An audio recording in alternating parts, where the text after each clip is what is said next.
Today we are going to talk about the diaphragm. The diaphragm is your most important muscle in your body, as if it stops working, you cannot breathe.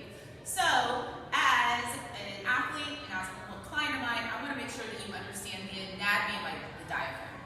What I mean by that is actually understanding where the diaphragm is and how it works. You can never improve your breathing pattern, okay, or learn how to relax or how to stabilize better through your trunk for your lifts if you don't actually understand where the diaphragm is and how it works.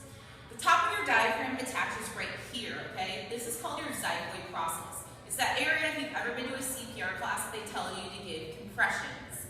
The diaphragm then comes all the way down like a tent or a dome to the bottom of your rib cage, okay? My rib cage comes all the way down. I'm still touching my ribs down here, which means my diaphragm and breathing down here is actually still using it properly. It also then goes and connects into my lumbar spine, which is my low back on the back side. So when your diaphragm contracts, okay, actually what it does is it moves downwards into my belly. That's why people tell you to belly breathe, okay, instead to upper chest breathe, so that you're using that diaphragm.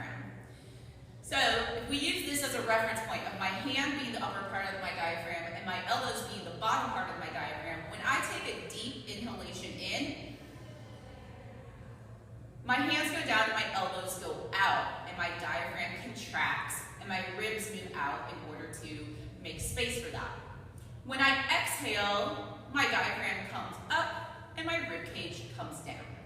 So in order to be a better breather, a really easy way to start thinking about your diaphragm and how it works, okay, is that when I take a deep breath in, I can feel my diaphragm coming downwards towards my belly and my ribs going out.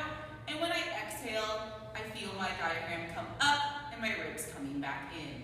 So deep breath in, and exhale up. And that is your first lesson on how to breathe.